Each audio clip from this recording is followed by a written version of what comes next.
आज की कहानी में हम देखेंगे कि कैसे तीन दोस्त एक ऐसे कमरे के अंदर फंस जाते हैं जहां का टेम्परेचर धीरे धीरे बढ़ता जा रहा था और बढ़ती गर्मी और घटती ऑक्सीजन की वजह से उनका सांस लेना भी मुश्किल हो जाता है। अब क्या ये लोग यहां से निकल पाएंगे या नहीं, यही हम इस मूवी में देखेंगे। मूवी एक सच्ची घटना पर आधारित है जो आपके रोंगटे खड़े कर देगी, इसलिए इस मूवी को पूरा जरूर देखें। चलिए ज्यादा समय ना गवाते हुए इस मूवी के एक्सप्लेनेशन को शुरू करते हैं। कहानी की शुरुआत में हम जेना और उसके बॉयफ्रेंड को देखते हैं जो कि जल्द ही एक दूसरे से शादी करने वाले थे। ये लोग कार से कहीं जा रहे होते हैं कि तभी उनका रास्ते में ही एक्सीडेंट हो जाता है, जिसमें जेना तो किसी तरीके से बच जाती है लेकिन उसका बॉयफ्रेंड वहीं पर मारा जाता है। इसके बाद कहानी हमें 3 साल बाद की दिखाई जाती है, जहां पर जेना अब भी अपने बॉयफ्रेंड की डेथ को भूल नहीं पाई थी और उसे इस हादसे का बहुत गहरा सदमा लगा होता है। वो यहाँ पर अपनी दोस्त रेनी के साथ घूमने आई होती है। रेनी यहाँ पर जेना को फिर से एक नई जिंदगी की शुरुआत करने के लिए बोलती है। वो यहाँ पर अपने बॉयफ्रेंड माइकल और उसकी दोस्त रेयान से उसे मिलवाती है ताकि वो कुछ बाहर के लोगों से दोस्ती करेगी तो उसे अच्छा लगेगा। रेनी चाहती थी कि जेना रेयान के साथ टाइम स्पेंड करेगी तो उसकी धीरे धीरे डिप्रेशन में मदद मिलेगी। अब ये सभी लोग वीकेंड को बिताने के लिए एक ट्रिप डिसाइड करते हैं। यहाँ पर रेयान उन सभी लोगों को एक बोट के जरिए अपने अंकल वीट के फार्म हाउस पर ले आता है, जहाँ पर ये सभी लोग अपना वीकेंड बिताने वाले थे। यहीं पर अंकल का एक डॉग भी होता है जो रैना के पास आकर उससे खेलने लगता है। इसके बाद वीड उन सबको ड्रिंक सर्व करता है, लेकिन जेना यहाँ पर ड्रिंक को पीने से मना कर देती है और जेना केबिन में आकर अपनी दवाई लेने लगती है। दरअसल जेना इन दवाइयों को जब से ले रही है जब से उसके बॉयफ्रेंड की डेथ हुई है। दरअसल ये दवाइयाँ कोई आम दवाइयाँ नहीं बल्कि डिप्रेशन दूर करने की दवाइयाँ होती हैं, लेकिन जेना अब इन दवाइयों को ना लेने का मन बना लेती है क्योंकि वो सारी जिंदगी अपनी इन दवाइयों के सहारे जीना नहीं चाहती। रात को जब सभी लोग डिनर कर रहे होते हैं तो वहाँ पर रेयान के अंकल उन्हें एक फेस्टिवल के बारे में बताते हैं जो यहाँ पर हर साल होता है और यहाँ पर पार्टी भी ऑर्गेनाइज होती है। मैं तुम सबके लिए पासेस अरेंज करवा दूंगा, उम्मीद है कि तुम्हें वो पार्टी में बहुत ज्यादा मजा आएगा। उसी रात हम देखते हैं कि जेना बाहर आकर अंकल वीट के डॉग्स के खेलने लगती है। तभी जेना देखती है कि माइकल अंकल वीट से कुछ ड्रग्स ले रहा था। तभी उसके पास रेनी आकर बोलती है कि आजकल माइकल बहुत ज्यादा ड्रग्स लेने लगा है और मुझे डर है कि कहीं ये ड्रग्स उसको बहुत बड़ी मुसीबत में ना फंसा दे। अगले दिन हम इन सभी लोगों को देखते हैं जो कि बैठकर डिस्कशन कर रहे थे। यहीं पर माइकल को सोना दिखाई देता है। वो उन सब से सोना में स्टीम बाथ लेने के लिए बोलता है। दरअसल सोना एक ऐसा रूम होता है जहाँ पर ये सभी लोग जाकर स्टीम बाथ ले सकते थे।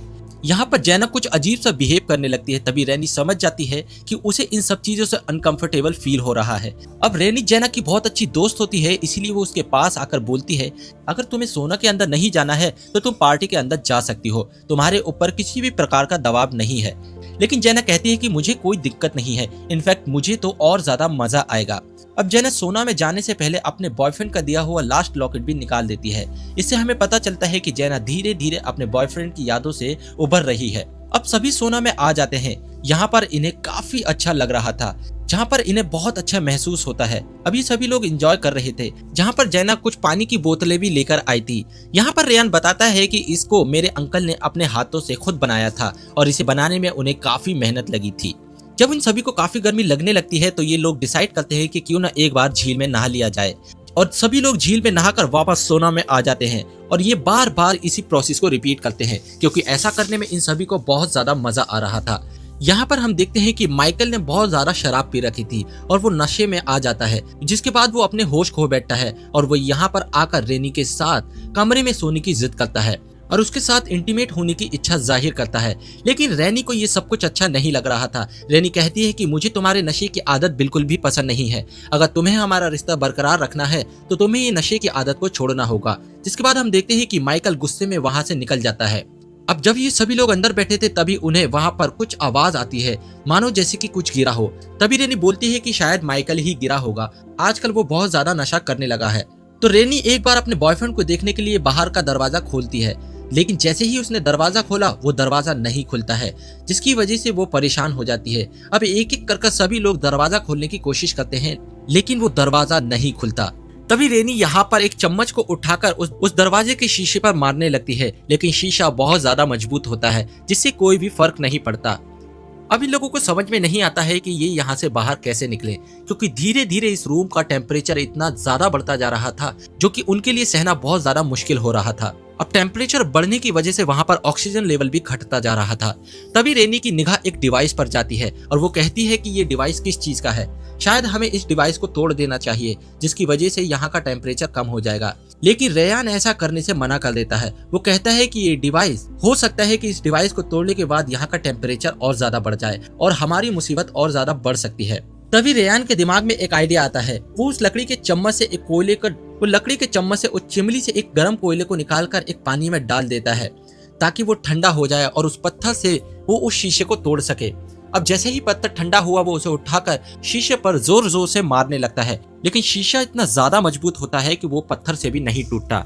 लेकिन काफी कोशिश करने के बाद फाइनली वो शीशा वहां पर टूट जाता है। जब उन्होंने उस दरवाजे से झांक कर देखा तो उन्हें पता चला कि दरवाजे से एक छोटी सी सीढ़ी लग गई है, जिससे वो दरवाजा पूरी तरीके से लॉक हो चुका था। अब इन लोगों को दरवाजा खोलने के लिए किसी भी तरीके से उस सीढ़ी को हटाना होगा।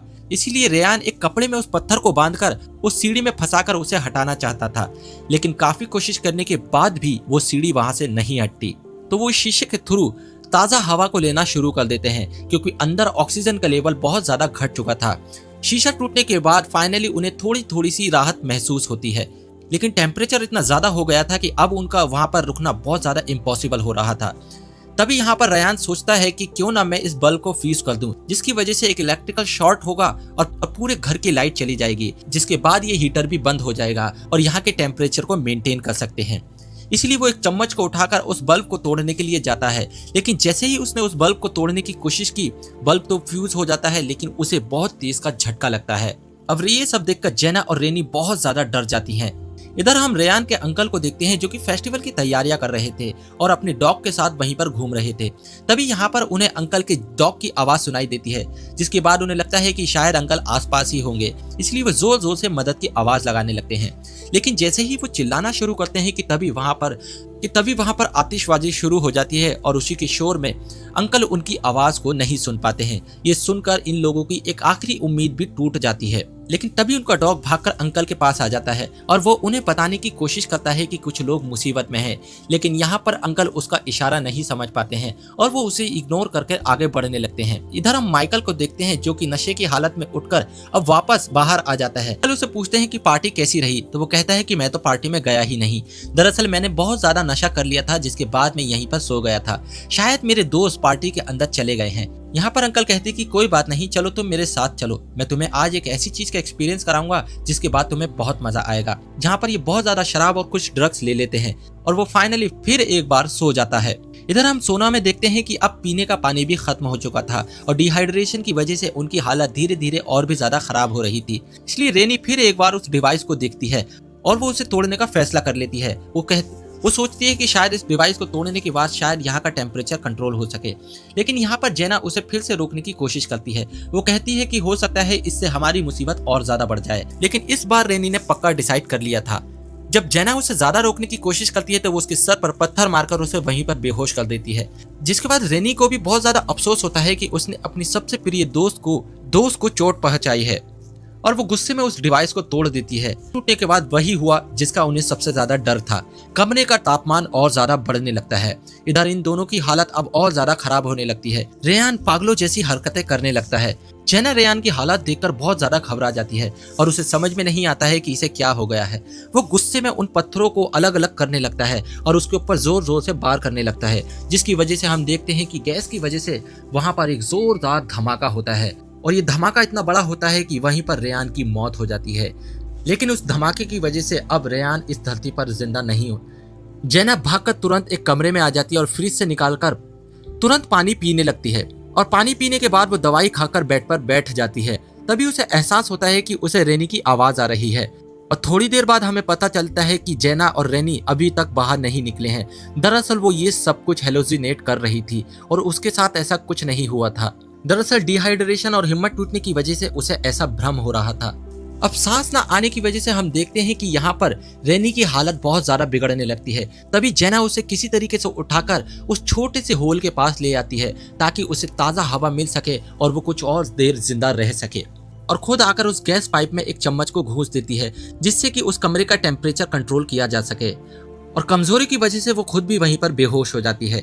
इधर हम माइकल को देखते हैं जो फिर एक बार घर आकर और फिर एक बार नशा कर कर वो यहाँ पर सो जाता है। यहीं पर हमें फ्लैशबैक में दिखाया जाता है कि जब माइकल यहाँ से पीकर बाहर निकल रहा था तभी तो उसका पैर गलती से एक सीढ़ी से टकरा जाता है और वो वहीं पर गिर जाता है, लेकिन उसे बिल्कुल भी अंदाजा नहीं था कि वो सीढ़ी से उसका दरवाजा ब्लॉक हो चुका है और वो उसे बिना देखे ही वहां से चला जाता है। और इस तरीके से उसके सभी दोस्त एक बहुत ही बड़ी मुसीबत में फंस जाते हैं। काफी घंटे बिताने के बाद उन सभी की हालत बहुत ज्यादा खराब हो जाती है। तभी हम देखते हैं कि यहाँ पर रेयान के अंकल अचानक घर में आ जाते हैं और उन्हें सुराग में रेनी दिखाई देती है और उन्हें समझ में आ जाता है कि सभी लोग एक बहुत बड़ी मुसीबत में फंस चुके हैं। इसलिए उन्होंने तुरंत दरवाजे को खोला और यहाँ पर पुलिस को बुला लेते हैं। पुलिस के आने के बाद उन सभी लोगों को रेस्क्यू कर लिया जाता है, लेकिन इस सभी में उनका दोस्त रेयान धमाके में मारा गया था। अब यहाँ पर रेनी और जेना तो बच गए थे, लेकिन उनका दोस्त रेयान इस धमाके में मारा गया था। रेयान के मरने के बाद माइकल को यहाँ बहुत ज्यादा रिग्रेट होता है और वो फूट फूट कर रोने लगता है, तो आज मेरा दोस्त रेयान जिंदा होता। इधर हम हॉस्पिटल में जेना और रैनी को देखते हैं जो कि वेंटिलेशन पर होती हैं और एक दूसरे का हाथ पकड़कर वो भी रोने लगती हैं। और इसी के साथ ये मूवी यहीं पर खत्म हो जाती है। दोस्तों, आपको इस मूवी की एक्सप्लेनेशन कैसी लगी मुझे कमेंट सेक्शन में लिखकर जरूर बताएं।